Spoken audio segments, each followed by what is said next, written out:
이제 D사에 대한 부분들은 대충 설명을 드린 것 같고, 네. 이제 두 번째, 이 생명보험사는 이제 긴급 재난에 대한 이런 것들에 대한 로드맵으로 엔섭을 선택하셨었는데요. 네. 한국이 아직은 옛날에 김정은이 미사일요? 네네네, 미사일. 네네. 네. 그럴 수 옛날엔 그랬죠. 지금은 아니지만. 네. 그래서 이제 한국은 전쟁에 날 수 있는 그런 충분한 여지가 있다. 그렇죠. 미사일 맞기 전에 빨리 귀국하라. 그런 거 있었죠. 재해가 발생했을 때 네네. 뭔가 IT 인프라를 셧다운하고 다시 정상화시키는 거에 대한 자동화.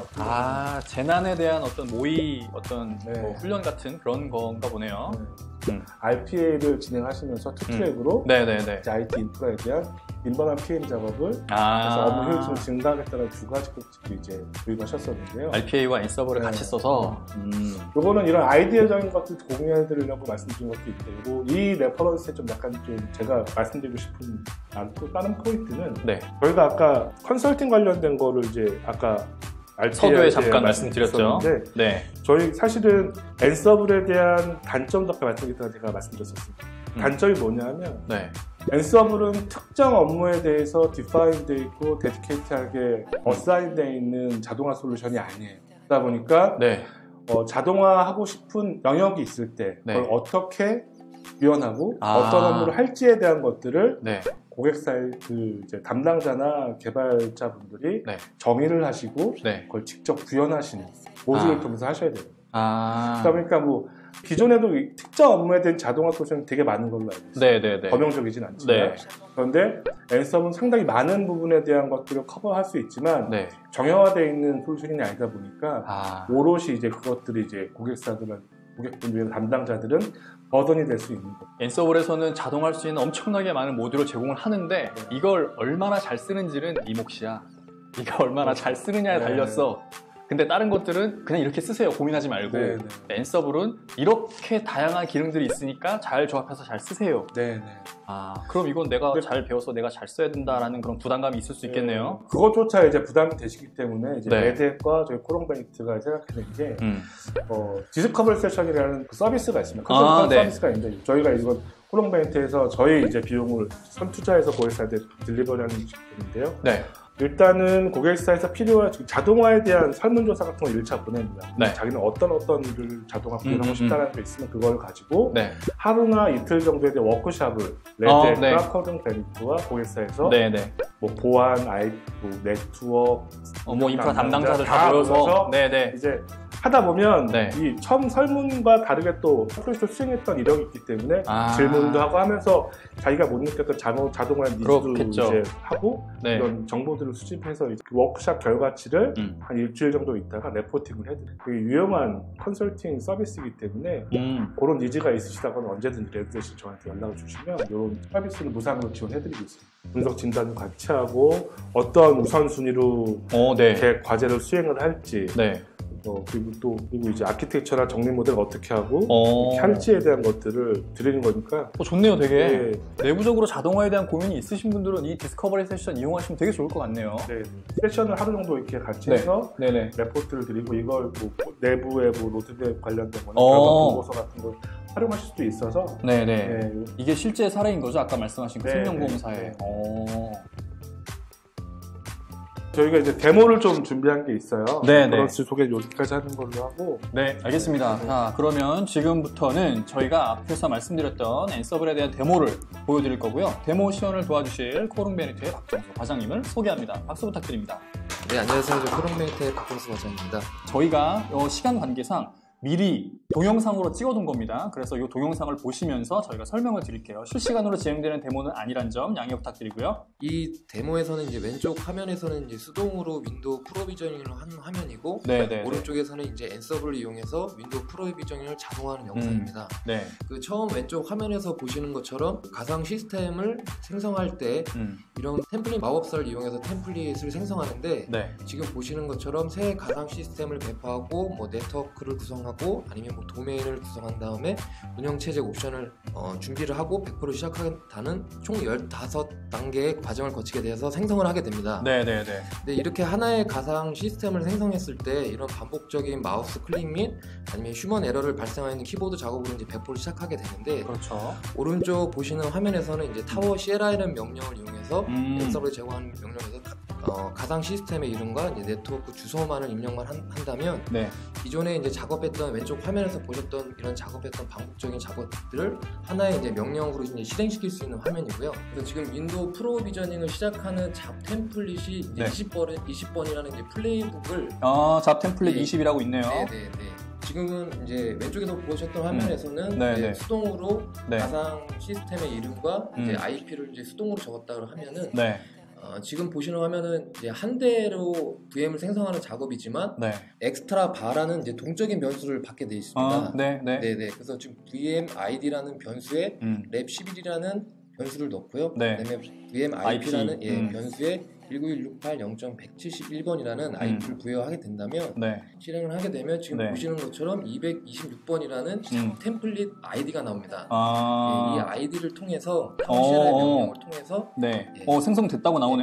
네네네. 왼쪽 화면에 빨간 화면에 보시는 것처럼 같이 진행되고 있는 걸 보실 수가 있고요. 오 그러네. 이렇게 또 실시간으로 이게 모니터링이 되는구나. 네네.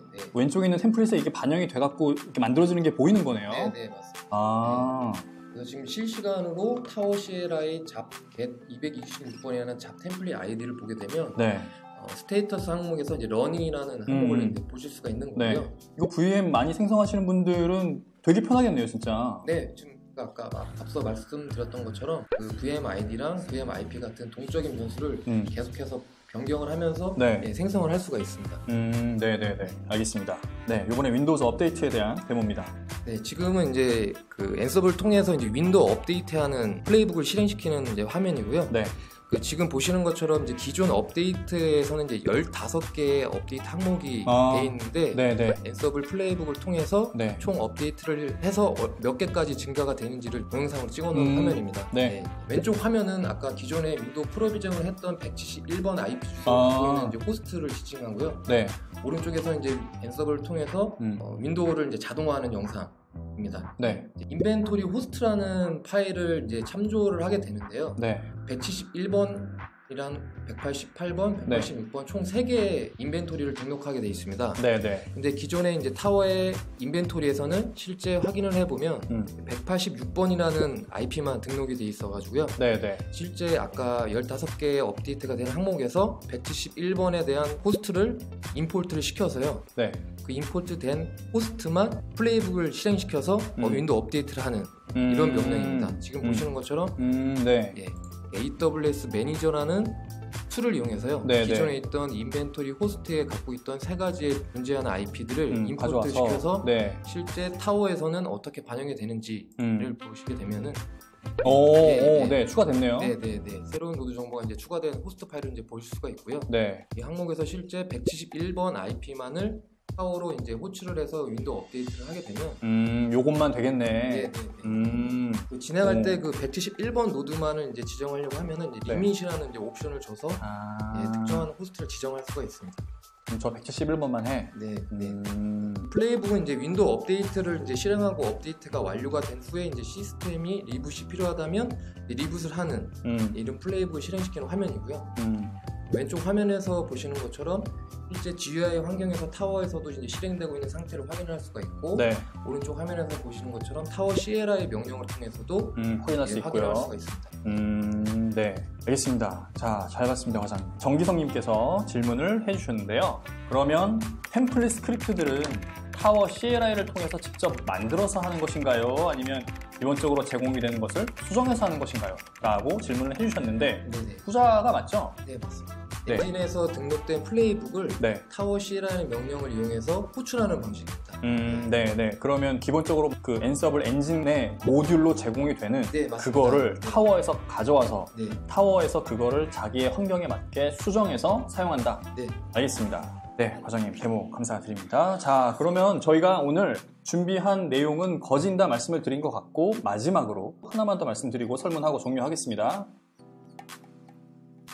엔서블을 통해서 뭔가 자동화를 구현하고 싶으신 고객사를 통해서 100개 노드, 그 라이센스를 측정하는 게 이제 노드 하고 있어요. 100개 단위로 지금 판매를 하고 있는데요. 100개 관련된 노드와 그리고 어떤 범위를 하실지 모르기 때문에 그 자동화를 구현하고 싶으신 이런 업무, 지금 디파인드 했긴 하지만 이거는 플렉서블 합니다. 그래서 한 개에서 한 두세 개 정도의 업무를 저희가 대신 플레이북을 작성해드리고 구현하는 것까지 해서 라이트하게 뭔가 도입하셔서 파일럿 테스트 형태로 뭔가 운영하고 싶으신 분들을 위해서 파격적인 가격으로 도입하는 것들에 대한 프로모션을 진행하고 있어요. 그래서 지금 만약 검토하고 계시다고 하면 되게 좋은 기회이기 때문에 이 패키지에 대한 검토를 부탁드리고요. 그리고 아까 한 두세 번 말씀드렸던 부분처럼 이제 엔서블 관련된 디스커버리 세션을 저희가 무상으로 지원해드리기 때문에 이게 되게 좋은 것 같아요. 이 부분도 니즈가 있으시다고 하면 언제든지 코롱 베니트에 찾아주시면 어디든지 달려가겠습니다. 질문이 들어와서 자 재현우님께서 커뮤니티 버전 대비 레드햇 엔서블의 차이점이 있나요?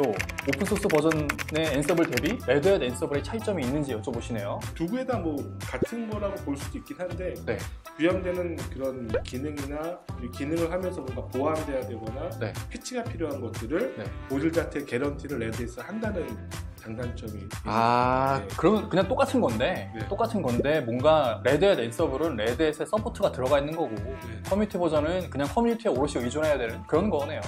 일반적인 오픈소스랑 크게 다르지 않네요. 그리고 엔터프라이즈 환경에서 쓰셔야 되기 때문에 사실 계속 오픈소스라고 하는 게 최신 트렌드에 대한 이 소스단으로 뭔가 계속 발전하고 있기 때문에 사실은 안정화된 이후에 그 소스 코드에 대한 것들에 대한 개런티가 필요하잖아요. 그러니까 이런 것들은 소프트웨어 라이프 사이클이라고 할 수도 있는데 지금 안정화되어 있는 소프트웨어적인 어떤 부분에 대해서 한 EOS나 EOL 같이 라이프 사이클을 종료되면 그런 것들을 지속적으로 서포트 받을 수 있다는 서비스를 레드햇 통해서 개런티 받을 수 있다는 장점도 있습니다. 알겠습니다. 지금 질문이 채팅창에 하나 더 들어와서요. 안현수님께서 1만 개 규모의 대량 일괄 작업, 윈도우 VM 업데이트에 유용하게 쓸 수 있는 솔루션이라고 보면 됩니다. 맞습니다. 정확하게 보셨네요. 1만 개 규모의 대량 일괄 작업을 엔서블로 한 큐에 그냥 간단하게 스크립트만 잘 정리해 놓으신다면 할 수 있는 것 같고 그 스크립트를 어떻게 정리하셔야 될지 모르시겠다. 코오롱 강민석 차장님께 연락을 주시면 되겠습니다. 그럼 이것으로 오늘 방송 마치겠습니다. 다음 방송에서 뵙겠습니다. 감사합니다.